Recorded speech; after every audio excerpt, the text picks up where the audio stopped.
नमस्कार, मैं विजय पुनिया। पांचवें चरण का चुनाव खत्म हो चुका है। देश की जनता ने अपना मन साफ कर लिया और इंडिया गठबंधन को अपार समर्थन मिलता दिख रहा। यह बात सिर्फ मैं इसलिए कह रहा हूं क्योंकि मैं देश का नागरिक हूं। मैं अपना मत भी दे सकता हूं। मैं यह सब क्यों कह रहा हूं? क्योंकि जनता कह रही है। उनकी ही बात को मैं भी कह रहा हूं क्योंकि इंडिया गठबंधन की रैलियों में अपार जनसैलाब देखने को मिल रहा है। इसलिए इसी को देखते हुए अंदाज़ा लगाया जा रहा है। असली बात तब पता चलेगा जब रिजल्ट आएगा, यानी कि 4 जून को। आप सभी लोग 4 जून तक का इंतजार कीजिए और अगर आपने अभी तक वोट नहीं किया तो आप अपने वोट का नंबर आने तक इंतजार कीजिए और अपना वोट जिसको भी देना चाहे दे दीजिए और रिजल्ट का इंतजार कीजिए। चलिए बात करते हैं अखिलेश यादव की। अखिलेश यादव की रैलियों में ज़बरदस्त भीड़ देखने को मिल रही है। लगता है इंडिया गठबंधन के उत्तर प्रदेश में सरकार बनने जा रही है। नहीं तो इतना युवा अखिलेश यादव और राहुल गांधी की रैलियों में देखने को नहीं मिलता। आजमगढ़ में अखिलेश यादव की रैली में पुलिस ने किया हल्का बल प्रयोग क्योंकि देश का युवा राहुल गांधी और अखिलेश यादव की एक झलक पाने के लिए लालयित था, जिसका परिणाम यह निकला कि भीड़ आपे से बाहर हो गई, जिसकी वजह से अव्यवस्था फैल गई और पुलिस को हल्का बल प्रयोग करना पड़ गया। लेकिन दूसरी तरफ नेताजी यानी अखिलेश यादव जी मंच से बोलते रह गए कि पुलिस के लोगों से मेरा निवेदन है कि आई हुई जनता को हाथ ना लगाइए, हमारे दिल के टुकड़े। अखिलेश यादव का कहना कि फूलपुर और इलाहाबाद में बैरिकेड ही नहीं टूटे, जीत का रिकॉर्ड भी टूटेगा। अखिलेश यादव को अपनी पार्टी पर इतना भरोसा हो चुका। आगे कहते हैं कि समर्थन का ये जन सैलाब है जो कि आप देख रहे हैं, यह बता रहा है कि इंडिया गठबंधन की सरकार ऐतिहासिक मतों से बनने जा रही है।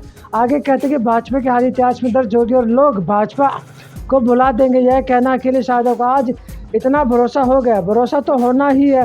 अखिलेश यादव डुमरियागंज की रैली के विषय में भी बताते हुए कह रहे हैं कि डुमरियागंज में उमड़ा ये जन समर्थन बता रहा है कि भाजपा के विरुद्ध उठा ये जन सैलाब भाजपा के कागजी कामों और झूठे वादों की कश्ती डुबो देगा। जनता इंडिया गठबंधन से जिस उम्मीद और भरोसे से जुड़ रही है, हम उसका मान रखेंगे। जनता छठे चरण में भाजपा की भरपूर छटाई कर देगी।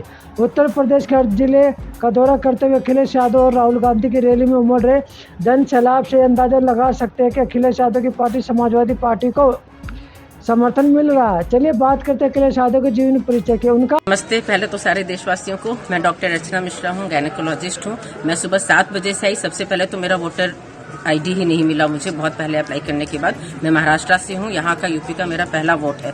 उस पर मुजफ्फरनगर, मोहम्मदीपुर, भुसवल लिखा था। मैं कैब से पहले दूसरी जगह पहुंची, वहां पता चला कि ओरिजिनल डॉक्यूमेंट नहीं लाए हैं। फिर यहाँ पे आई, 3 बार लाइन में लगी। 7 बजे से अभी 10 बजे जाकर के वोट डालने का मौका मिला। मैं तो घर भी चली गई थी।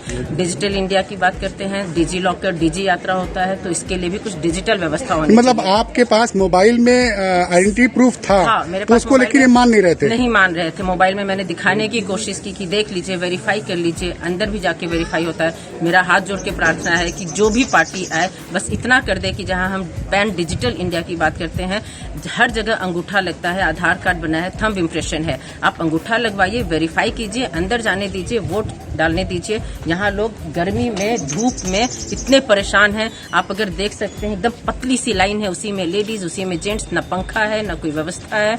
तो जो चाहता भी है कि वोट डालें, वो लोग भी निराश होकर के नहीं डालेंगे। सामने ही कितने युवा थे जो बिना वोट डाले चले गए। एक वोट का नुकसान पूरे देश का नुकसान होता है। मेरी बेटी का मैंने वोटर के लिए अप्लाई किया था, वो फॉरेन में पढ़ती है, फर्स्ट टाइम आई थी, 18 साल की हुई है, उसका भी लिस्ट में नाम नहीं आया। मतलब फॉरेन से बुलाया आपने उसको? जी, वोट डालने के लिए, क्योंकि 18 साल की हो गई थी तो पहला वोट था, उसका लिस्ट में नाम नहीं आया। मैंने इतना रिक्वेस्ट किया, इतना एजेंट से पूछी, कहीं कोई ऐसी व्यवस्था हो। पहले क्या होता था, लोग घर घर जाके देते थे, बांटते थे, रिकॉर्ड होता था। अब कुछ है ही नहीं ऐसा व्यवस्था।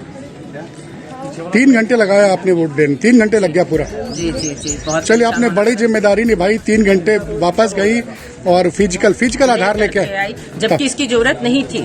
जब मोबाइल में सब था, आप वेरीफाई कर लो ना। नहीं, मोबाइल कहते हैं अंदर नहीं ले जा सकते। अंदर मत ले जाओ, बाहर आपके जो निर्वाचन आयोग के हैं वो वेरीफाई कर लें कि भाई यही है, ये बंद। और अंदर भी तो वेरीफाई हो रहा है ना। जब इतने जगह फोटो लगे हैं, नंबर है, सब चीज के बाद भी अगर आपके मतलब सिटीजन को परेशान होना पड़ रहा है तो फिर क्या फायदा। ठीक है, थैंक यू। नमस्कार। जन्म 1 जुलाई 1973 को उत्तर प्रदेश के इटावा जिले के सफाई में हुआ था। उनका जन्म मालती देवी और मुलायम सिंह यादव से हुआ। मुलायम सिंह यादव बाद में उत्तर प्रदेश के मुख्यमंत्री थे। मालती देवी को अखिलेश यादव को जन्म देते समय जटिलताओं का सामना करना पड़ा, जिनके कारण उनकी हालत खराब हो गई। 2003 में उनकी मृत्यु भी हो गई। मुलायम सिंह यादव राजनीति में अपना करियर बनाने में व्यस्त थे, इसलिए अखिलेश का पालन पोषण उनके दादा दादी ने किया। उन्होंने अपनी प्रारंभिक शिक्षा सैफई के एक स्थानीय स्कूल और फिर इटावा शहर के एक स्कूल से पूरी की। उनकी स्कूली शिक्षा धौलपुर राजस्थान के धौलपुर मिलिट्री स्कूल में हुई। फिर उन्होंने JSS विज्ञान और प्रौद्योगिकी विश्वविद्यालय मैसूर कर्नाटक भारत से सिविल इंजीनियरिंग में स्नातक की डिग्री प्राप्त की। अखिलेश यादव के पास ऑस्ट्रेलिया के सिडनी विश्वविद्यालय से पर्यावरण इंजीनियरिंग में मास्टर डिग्री भी है। अखिलेश यादव 2000 में एक उपचुनाव में कन्नौज से 13वीं लोकसभा के लिए चुने गए। वह खाद्य नागरिक आपूर्ति और सार्वजनिक वितरण समिति के सदस्य भी थे। यादव ने 2000 से 2001 तक नैतिकता समिति के सदस्य के रूप में कार्य किया और 2004 में दूसरे कार्यकाल के लिए 14वीं लोकसभा के सदस्य के रूप में चुने गए। वह कई बार निम्नलिखित समितियों के सदस्य थे: शहरी विकास समिति, विभिन्न विभागों के लिए कंप्यूटर के प्रावधान पर समिति, विज्ञान और प्रौद्योगिकी पर समिति और पर्यावरण और वन पर समिति। 2009 से 2012 तक यादव चुने गए और दूसरे कार्यकाल के लिए 15वीं लोकसभा के सदस्य के रूप में कार्य किया। इस अवधि के दौरान वह निम्नलिखित समितियों के सदस्य थे: पर्यावरण और वन समिति, विज्ञान और प्रौद्योगिकी समिति और 2G स्पेक्ट्रम मामले पर JPC के सदस्य रहे। 10 मार्च 2012 को उन्हें उत्तर प्रदेश में समाजवादी पार्टी को नेता नियुक्त किया गया। 15 मार्च 2012 को 38 वर्ष की आयु में वह उत्तर प्रदेश के मुख्यमंत्री बने, जो यह पद संभालने वाले सबसे कम उम्र के व्यक्ति थे। मई 2012 में यादव ने अपनी पार्टी के विधानसभा चुनाव जीतने के बाद उत्तर प्रदेश के मुख्यमंत्री के रूप में काम करने के लिए कन्नौज संसदीय सीट से इस्तीफा दे दिया। उसी महीने वह उत्तर प्रदेश विधान परिषद के सदस्य बने।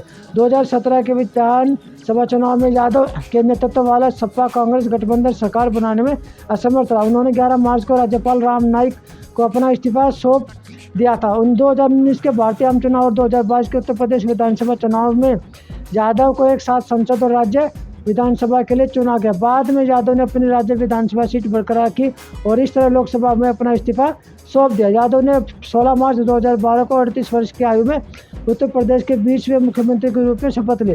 उन्होंने मार्च 2021 के विधानसभा चुनाव में 224 सीटें जीती। उनके कार्यकाल के दौरान भारत का सबसे आधुनिक और सबसे लंबा एक्सप्रेसवे आगरा लखनऊ एक्सप्रेसवे पूरा हुआ और उसका उद्घाटन किया गया। उनकी सरकार के बुनियादी ढांचागत उपलब्धियों में लखनऊ मेट्रो रेल, लखनऊ अंतर्राष्ट्रीय संवहन केंद्र IT सिटी जैसी परियोजना शामिल है। उनके मुख्यमंत्रित्व काल में बिजली क्षेत्र के विकास, पुलिस बल के आधुनिकीकरण, किसान बाजारों और मंडियों की स्थापना, लोहिया आवास योजना, कन्या विद्यालय, किसान और सर्वहित बीमा योजना, पेंशन योजना जैसी सामाजिक कल्याण योजना शुरू करने और बेरोजगारी भत्ते आवंटित करने पर भी जोर दिया गया। 2012 से 2015 के बीच उत्तर प्रदेश सरकार द्वारा 10वीं 12वीं पास आउट छात्रों को 15 लाख से अधिक लैपटॉप वितरित किए गए, जिससे यह दुनिया में किसी भी सरकार द्वारा सबसे बड़ी वितरण योजनाओं में से एक बन गई थी। अखिलेश यादव समाजवादी पार्टी के इकलौते वारिस, जिनका जीवन परिचय आज आपने देखा और आने वाली 4 जून को इनकी पार्टी की उत्तर प्रदेश में सरकार बनने जा रही है। तो मुझे दीजिए इजाज़त, धन्यवाद। और हाँ, एक बात बतानी तो मैं भूल गया, मेरा चैनल सब्सक्राइब जरूर कीजिए। फिर उसके बाद आपका धन्यवाद।